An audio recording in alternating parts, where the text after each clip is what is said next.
Yes. नमस्कार, मैं लालजी प्रसाद। स्वागत है आरा हिंदी स्कूल में। और आज की क्लास में हम बात करेंगे कविता उषा पर। शमशेर बहादुर सिंह की ये कविता है, आपको मालूम है। बट इस क्लास में हम देखेंगे इस पार्ट से, इस कविता से जितने भी 1 नंबर के प्रश्न बनते हैं, वस्तुनिष्ठ प्रश्न कंप्लीट देखेंगे। और उम्मीद के साथ मैं कहता हूँ कि इस क्लास के बाद अगर परीक्षा में अगर कोई भी सवाल बनता है 1 नंबर की, तो इस क्लास से बाहर के नहीं बनेंगे। इतना मैं आपको कह सकता हूँ। और सारे के सारे बहुत महत्वपूर्ण प्रश्न हैं, कुछ बनाए गए हैं, कुछ आपके पिछले वर्षों में आ चुके हैं। और इस क्लास के अंतिम में कुछ ऐसे प्रश्नों को मैं बताने वाला हूँ जो काफ़ी बेहद ज़रूरी हैं आपके लिए, इस बार के एग्ज़ाम के लिए, परीक्षा के लिए। ठीक है, तो उनको तैयार करके जाना है और निश्चित रूप से वो इस बार वे प्रश्न बनेंगे ही बनेंगे। चलिए क्लास की शुरुआत करते हैं। तब तक के थोड़ी सी मुस्कुरा दीजिए, हल्की मुस्कान के साथ पहला सवाल देखते हैं। कवियों का कवि किसे कहा गया है? पहला ही सवाल है आपके लिए, और बताइए कि कैसा ये सवाल आपको याद है या नहीं। ये शमशेर बहादुर सिंह हैं, निराला, प्रसाद या पंत। कवियों का कवि किसे कहा जाता है? तो कवियों का कवि निराला जी को नहीं कहा जाता है, प्रसाद को भी नहीं कहा जाता है और पंत को भी नहीं कहा जाता है, शमशेर बहादुर सिंह को ही कहा जाता है। सवाल बनता है कि कवियों का कवि किसने कहा है। ये भी सवाल बनता है कि कवियों को कवि किसने कहा, तो ये कमेंट करके बताइए अब मालूम हो तो। ठीक है, ये भी सवाल बन सकता है। अब आते हैं नेक्स्ट। शमशेर बहादुर सिंह किस वाद के कवि हैं? तो मैं बता दूं कि जब भी पूछे वाद, युग, ठीक है, ऐसा सवाल पूछे वाद, युग, काल, तो आपको करना क्या है कि सीधे अभी चले जाइएगा क्लास के बाद अनुक्रमणी के नाम से प्लेलिस्ट चेक करिएगा। मैंने सारी जितने भी आपके पाठ्य पुस्तक में जो भी राइटर कवि है ना, उनको मैंने एक जगह उनके माता पिता का नाम, जन्म स्थान, किस वाद से आते हैं, क्या काल है, सब कुछ एक ही जगह मैंने मेंशन कर दिया है। तो वो चेक करिएगा, स्क्रीनशॉट लेकर रख लीजिएगा, प्रिंट आउट कर सकते हैं या नोट कर लीजिएगा। एक ही जगह मैंने सब कुछ कर दिया है, तो वहाँ पर आपको फ़ायदेमंद हो जाएगा। शमशेर बहादुर सिंह किस वाद के हैं? तो देखिए, भारतेंदु युग, द्विवेदी युग, छायावाद या प्रयोगवाद। देखिए, ये हिंदी साहित्य को 4 कालखंडों में बांटा गया है। सबसे अंतिम खंड है आधुनिक युग, और आधुनिक युग का ये सारे खंड है। पहला है, दूसरा है ये, और तीसरा है, और ये पांचवा है। ठीक है, चौथा जो है प्रगतिवाद है, जो नहीं लिखा हूँ मैं इसमें। तो मैं बताता हूँ शमशेर बहादुर सिंह कहाँ किस वाद के हैं, तो ये प्रयोगवाद के हैं। सीधे याद रखना है, शमशेर बहादुर जो शेर होते हैं ना, वो प्रयोग करते हैं। क्या करते हैं? प्रयोग करते हैं। ये याद रखना है, शेर लोग ही, बहादुर लोग ही क्या करते हैं? प्रयोग करते हैं। ये बात समझनी है, और फिर कुछ सीखते हैं प्रयोग करके। शमशेर, तीसरा नंबर सवाल देखते हैं। शमशेर बहादुर सिंह को कवियों के कवि किसने कहा है? देखिए, मैंने पूछा और यहाँ पर ऑप्शन भी आप देखिए। ए मुक्तिबोध, अज्ञेय, मलयज या विष्णु खरे। तो देखिए, शमशेर बहादुर सिंह को मुक्तिबोध ने इनको कहा था, क्या कहा था? मुक्तिबोध ने इन्हें कहा था मूडी, मूडी कहा था ना, हाँ मूडी ही कहा था। और ये अज्ञेय कहे थे। ये आंसर आपका बी हो जाएगा। शमशेर बहादुर को अज्ञेय जी हैं। अज्ञेय का पूरा नाम क्या है, ये भी आप याद करिए। और कवियों का कवि, कवियों के कवि अज्ञेय ने कहा था। मलयज, इसको इनको क्या कहा था इन्होंने?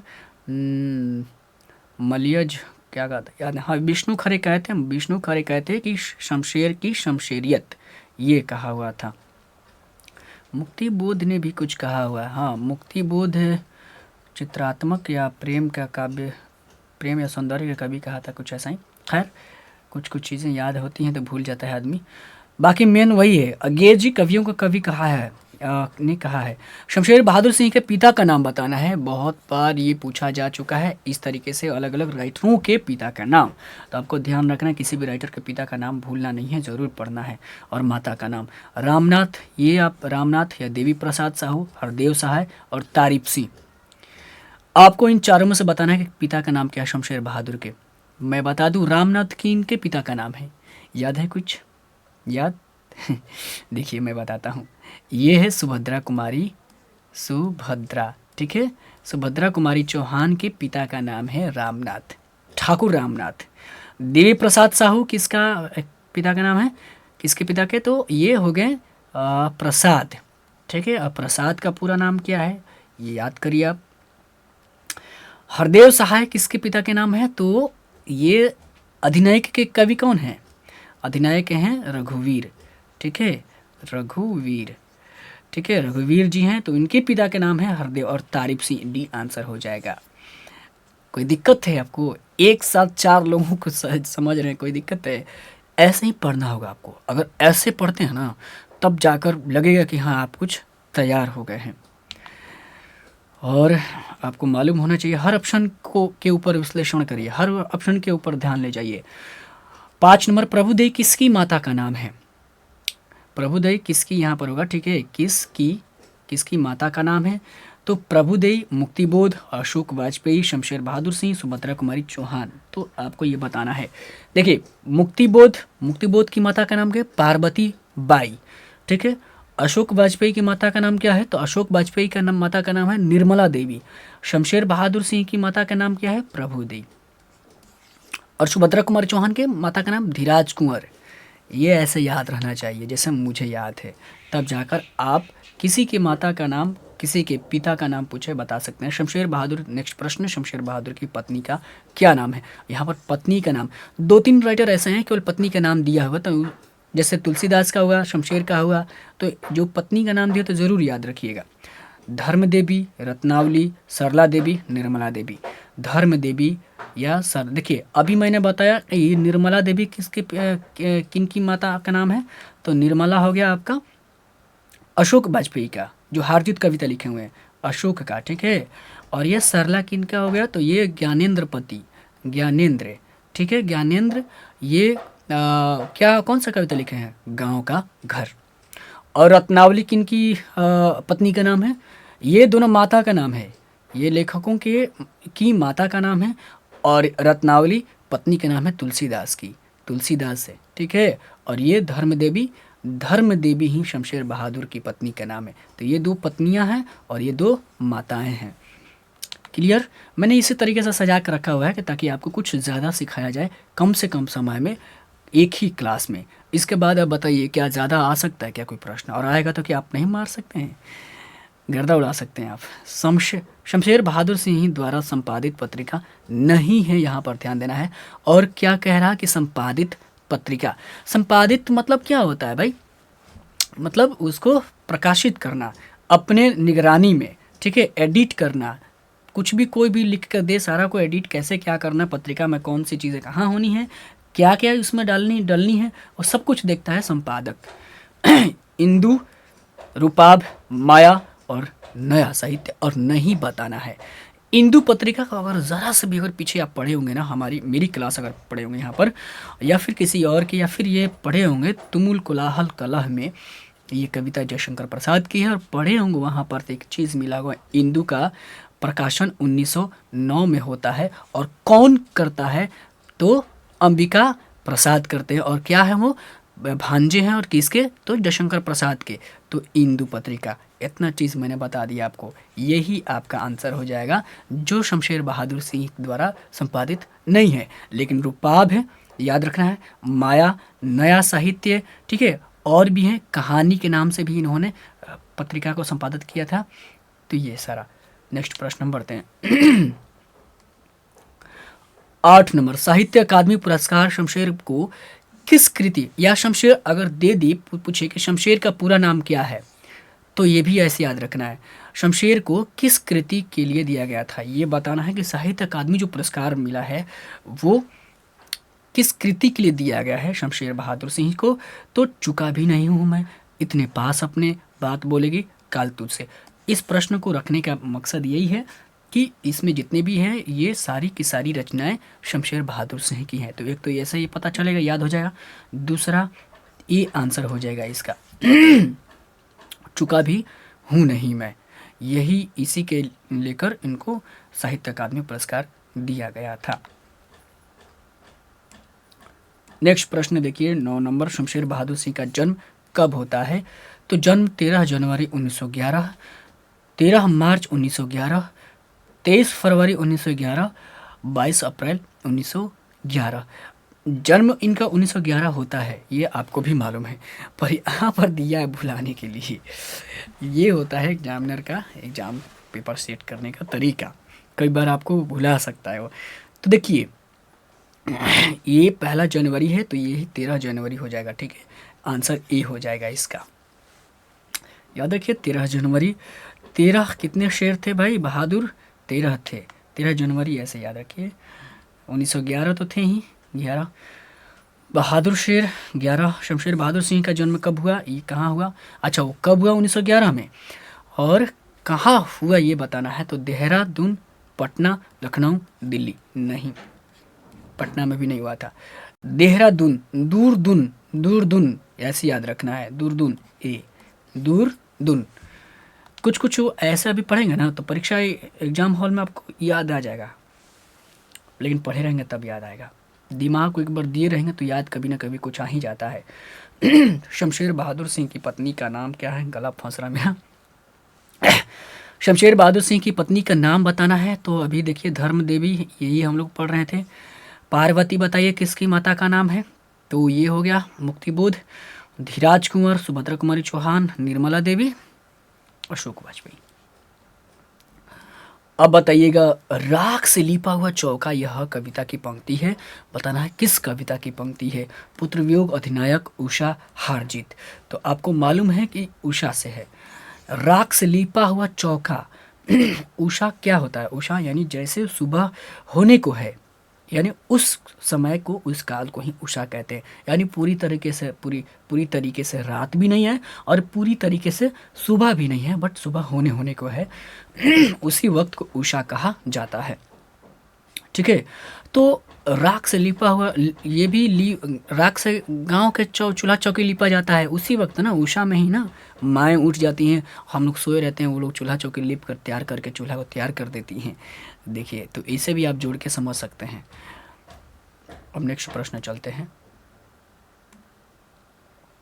नेक्स्ट प्रश्न देखिए आपका है 13 नंबर, प्रकृति वर्णन से संबंधित कविता है, बताइए कि कौन सी वो कविता है जिसमें प्रकृति का वर्णन है, नेचर का वर्णन है, गांव का घर नहीं। इसमें लेखक अपने गांव की याद कर रहा है, बचपन की यादों को जी रहा है। इसमें हार जीत क्या है, इसमें शहरी जीवन को दर्शाया गया है कि जीत किसकी होती है, पूछता है, उषा है, उषा ही प्रकृति वर्णन से संबंधित है, ठीक है। यहाँ भी साकेत क्या है, मैथिली शरण गुप्त की ये काव्य महाकाव्य है, और जिसमें लक्ष्मण की पति उर्मिला की बात कही गई है इसमें, ठीक है। नेक्स्ट प्रश्न देखते 14 नंबर, सुकून की तलाश में किसकी रचना है। सुकून की तलाश में किसकी रचना है, तो ये है इकबाल की नहीं है, शमशेर बहादुर सिंह की हो जाएगी आंसर। गालिब की भी नहीं है, ज्ञानेंद्र पति की क्या है, गांव का घर है। लेकिन ये सवाल बन जाए कि सुकून की तलाश, बताइए कि ये क्या है, कहानी संग्रह है या काव्य संग्रह है, या ठीक है या गज़लों का संग्रह है, या क्या है, तो उपन्यास है। तो ये आपको बताना है कि गज़लों का संग्रह है, यानी सुकून की तलाश में गज़ल लिखा हुआ है। 15 नंबर सवाल 15, शमशेर बहादुर सिंह किस समय यानी कब किस विश्वविद्यालय के अध्यक्ष थे, अच्छा किस विश्वविद्यालय के अध्यक्ष थे ये बताना है। यहाँ पर विश्वविद्यालय के अध्यक्ष भी रहे थे ये, लेकिन किस, प्रेमचंद सृजन पीठ या ज्ञानपीठ, नागपुर विश्वविद्यालय, लखनऊ विश्वविद्यालय। तो शायद ये सवाल थोड़ा सा है, गहरा सवाल है, और ये आपके पाठ्य पुस्तक से ही सवाल है, कोई बाहरी सवाल नहीं है। तो बताइए, देखिए इसका आंसर ए हो जाएगा, प्रेमचंद सृजन पीठ से के विश्वविद्यालय की ये अध्यक्ष थे।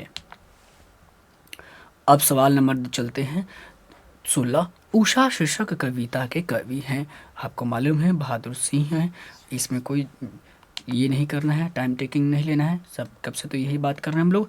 नील जल में या किसी की गौर झिलमिलते हैं जैसे हिल रही हो, ठीक है। नील जल आ जाए तो नीला आकाश, नीला जल ऐसा शब्द आ जाए, ठीक है, या फिर आ जाए सुबह आ जाए, उषा आ जाए, ठीक है, भोर का तारा आ जाए, तो सीधे याद रखना है उषा कविता की ये शब्द हैं, और सीधे पहुंच जाना है शमशेर बहादुर सिंह के पास, ठीक है।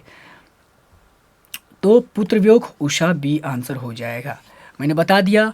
या सील पर, काली सील पर केसर शब्द आ जाए, काली सील आ जाए, स्लेट आ जाए, तो ये उषा के शब्द हैं। कुछ कुछ शब्द याद रहेगा तो पकड़ आ जाएगा। शमशेर बहादुर सिंह ने सोवियत रूस की यात्रा कब की? तो 1975 ईस्वी में, 1976 ईस्वी में, 1960 में, 1978 में। जब आप किसी भी कवि के, किसी भी राइटर लेखक के जब तक आप जीवनी नहीं पढ़ते हैं तो बहुत सारी चीज़ें नहीं पता चलेगी, ठीक है, उनके बारे में नहीं पढ़ते हैं। आपके पूरे परीक्षा का पैटर्न यही है कि आप राइटर कवि के बारे में पढ़िए, और ये दिया हुआ है 1978 में। 1978 आंसर डी हो जाएगा। क्लियर? आइए बात करते हैं। अगला प्रश्न है, शमशेर बहादुर सिंह की रचना निम्न में कौन है? कौन है क्या रचना? सतह से उठता आदमी, लोग भूल गए हैं, खिलेगा तो देखेंगे, और टूटी हुई बिखरी हुई। देखिए, सतह से उठा हुआ आदमी मुक्ति बोध का है। किसका है? मुक्ति बोध। यह आपको मालूम हो, किसी और सर से पढ़े होंगे तो आप पता, या खुद स्व अध्ययन किए होंगे तो मालूम होगा। सतह से उठता हुआ आदमी क्या है? मुक्ति बोध का। लोग भूल गए हैं, शेर यानी वीर लोगों को क्या है? वीर लोगों को लोग भूल जाते हैं, क्या है? तो रघुवीर, रघुवीर, ठीक है, रघुवीर सहाय हैं, वही अधिनायक वाले। खिलेगा तो देखेंगे, खिलेगा कुछ भी नवीन, खिलता है तो नवीन रूप खिलता है, यानी सॉरी विनोद है, विनोद रूप होता है, यानी नया, यानी विनोद हो जाएगा। विनोद कुमार शुक्ल, ऐसे याद रखिए, विनोद जी हो गए इसका, विनोद कुमार शुक्ल। ये सारी आपके पाठ्य पुस्तक के राइटर हैं। टूटी हुई बिखरी हुई आपका आंसर हो जाएगा, जो शमशेर बहादुर, ठीक है। बहादुर लोग भी टूट ही जाते हैं भाई, बिखर जाते हैं कई बार। कौन सी कृति शमशेर बहादुर सिंह की है? कौन सी कृति शमशेर बहादुर सिंह की है? गुलामी का नशा, मुकुल, काल तुझसे होड़ है मेरी, विशाख। सवाल ना, हर एक सवाल आपके लिए बहुत इंपॉर्टेंट है, और मैं इसीलिए बोल रहा हूँ ना कि आपकी परीक्षा में अगर इस चैप्टर से कोई भी सवाल 1 नंबर का पूछे तो इसे हूबहू यही सवाल पूछे जाएंगे, और नहीं पूछे जाएंगे तो आप पर कमेंट कर दीजिएगा, सर आपने जो बोला था वो सही नहीं हुआ, ठीक है। देखिए, गुलामी का नशा, मुकुल। देखिए, गुलामी का नशा क्या है, मैं क्यों बता रहा हूँ, बहुत सारी ऐसी चीज़ें, इसे भी बहुत सारे सवालों को हम हल कर रहे हैं एक साथ, एक सवाल में। गुलामी का नशा आपको मालूम है कि ये नाटक है, क्या है? नाटक है। और किसका ये नाटक है? तो ये लक्ष्मण ठाकुर, लक्ष्मण सिंह, सुभद्रा कुमारी चौहान के पति का नाम है। उन्होंने ही लिखा था, अंग्रेजों ने इसे जब्त कर लिया था। मुकुल, मुकुल किसका है? तो मुकुल है आपका सुभद्रा कुमारी चौहान का ये काव्य संग्रह और प्रतिनिधि काव्य संग्रह है, ठीक है, यही, और पहला काव्य संग्रह है, और इसी में पुत्र वियोग दिया हुआ है कविता। काल तुझसे होड़ है मेरी, काल तुझसे होड़ है मेरी, ये कौन कहता है? ये कहता है शमशेर बहादुर सिंह कहते हैं, ठीक है, तो यही आंसर हो जाएगा। और काल तुझसे होड़ है मेरी, बात बोलेगी, ठीक है, तो ये इन्होंने कहा हुआ था। कुछ कविताएं, कुछ और कविताएं इन्हीं के है। विशाख क्या है बताइए? विशाख है, ये भी है, नाटक है, और नाटक है तो किनका ये नाटक है? तो ये प्रसाद का नाटक है, और प्रसाद यानी जयशंकर प्रसाद का नाटक है। लगातार बोलते हैं, ठीक है। कैसा लगा ये, मतलब क्लास कैसी लग रही है आपको? कुछ सीख रहे हैं आप, कुछ नया चीज़ मिल रहा है आपको? और देखिए, आगे चलते हैं नेक्स्ट प्रश्न पर।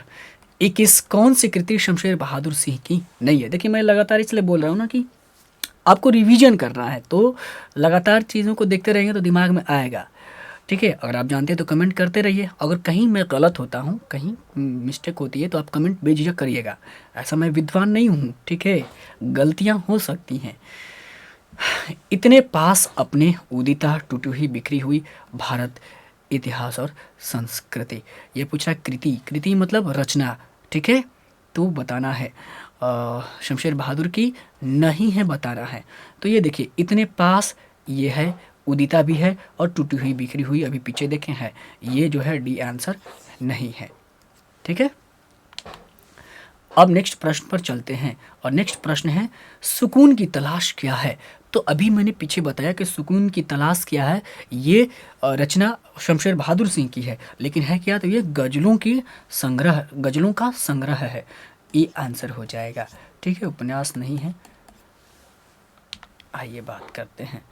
नेक्स्ट प्रश्न हो गया, प्रभातकालीन आकाश कैसा है। प्रभात का मतलब होता है सुबह है, कालीन मतलब सुबह सुबह का जो समय होता है उसे प्रभातकालीन कहते हैं, यानी उषा कहते हैं।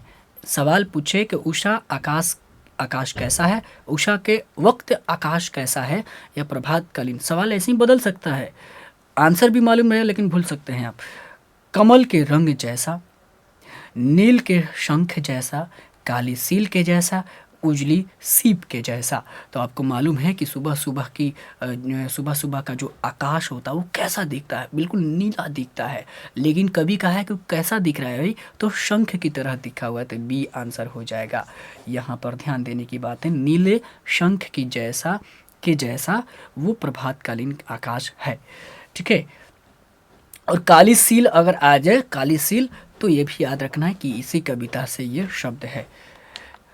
काली सील पर ही केसर को लीप दिया जाता है, ये भी आता है। और स्लेट पर गेर का जो चाक होता है उसे लिख दिया गया हो, ऐसा सुबह सुबह का वो जो आकाश प्रतीत होता है। क्यों? क्योंकि सुबह सुबह की जो किरणें होते थे, देखे होंगे कहीं कहीं एकदम केसर लगता है ना, कि वहाँ पर गेर कलर से रगड़ा हुआ है आकाश में सुबह सुबह। ये कब होता है? ठंड के दिन में नहीं होता है, गर्मी के दिन में होता है। होली का समय जैसे आएगा उस वक्त, मार्च अप्रैल। ठीक है। 24 किसका जादू टूटता है? उषा का जादू टूटता है, संध्या का या नायिका का सौंदर्य का, रजनी का। रजनी मतलब रात होता है, इसका नहीं होगा। हाँ, संध्या का नहीं, उषा का जो है जादू टूट जाता है। उषा मतलब सुबह सुबह का जो अभी अंधेरा होता है, लेकिन जैसे ही धूप निकलती है, जैसे जैसे धूप गाढ़ा होता है, तो वो सुबह का जो है, जो उषा कालीन होता है वो ख़त्म हो जाता है, यानी जादू उसका टूट जाता है। ख़त्म हो जाना, जादू टूट जाना। ले, नींद टूट गया, जादू जो देख रहा था वो, वही बात हो रही है। नेक्स्ट प्रश्न देखते हैं। ठीक है, नेक्स्ट प्रश्न, अरे नेक्स्ट प्रश्न यहाँ से हो जा।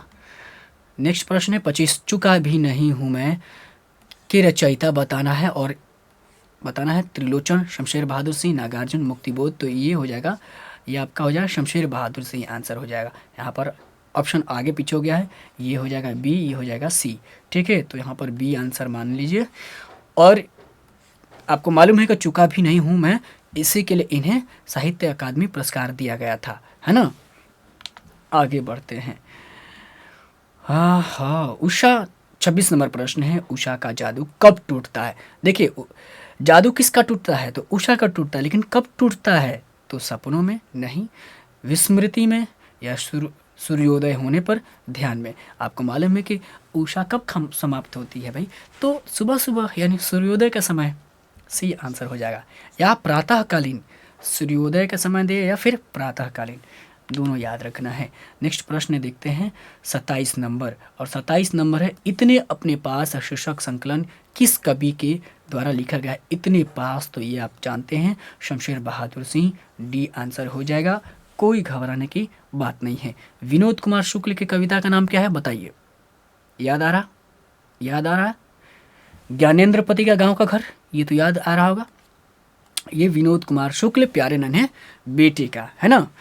तो ये अशोक वाजपेयी का, जो शहरी जीवन पर है, नगरीय जीवन पर है। जीत किसकी होती है बताइए, कमेंट करके बताइए। या नहीं कर सकते हैं तो कम से कम याद ज़रूर कर लीजिए। देखिए, नेक्स्ट प्रश्न ये है, हर बार की तरह, हर क्लास की तरह इस क्लास में भी एक सवाल आपके लिए है बिना ऑप्शन का।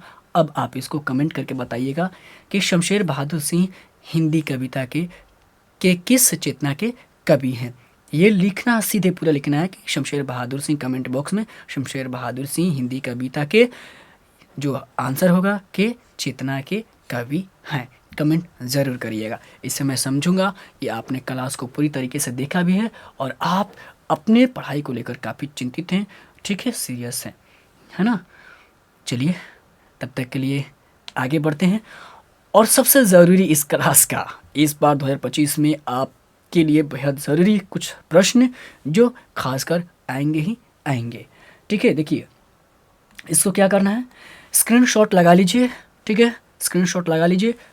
पहला नंबर है, प्रातः काल का नभ कैसा है? ये साइंस वाले विद्यार्थी किसी हाल में तैयार कर लेंगे।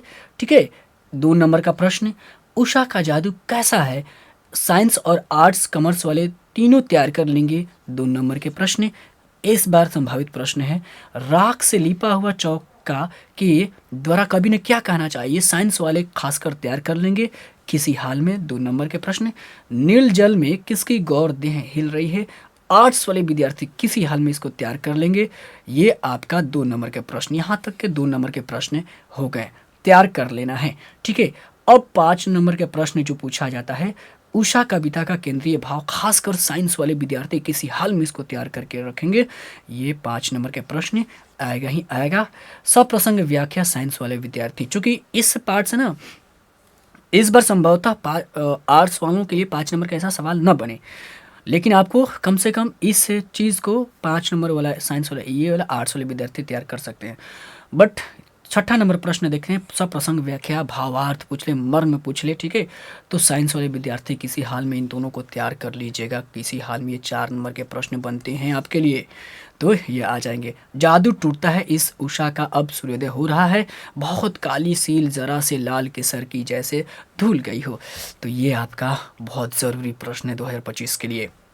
ठीक है, स्क्रीनशॉट लगाइए जल्दी से और बताइए ये क्लास आपको कैसी लगी, बहुत ज़रूरी लगी कि नहीं लगी। और मैं बताता हूँ कि बहुत मेहनत किया है आपके लिए, तो क्लास को थोड़ा सा सीरियस लीजिएगा, स्पीड बढ़ा लीजिए, कोई दिक्कत नहीं है। और बताइए कैसा लगा, कमेंट करिए, छोटा सा स्माइल दीजिए। और कुछ भी आपका अगर मन में सवाल हो, कुछ भी पूछना हो तो कमेंट ज़रूर कर दीजिए, वहीं पर मैं जवाब दे दूँगा आपको। टेलीग्राम से जुड़ जाइएगा, टेलीग्राम मेन चैनल पर पेज पर जाइए, वहाँ पर टेलीग्राम का लिंक है, वहाँ से जुड़ जाइए। और वहाँ पर भी कुछ मांगना हो तो मांग सकते हैं, वीडियो भी दे दूँगा। तब तक के लिए दीजिए इजाज़त। जय हिंद, जय भारत। मिलते फिर एक नई क्लास के साथ।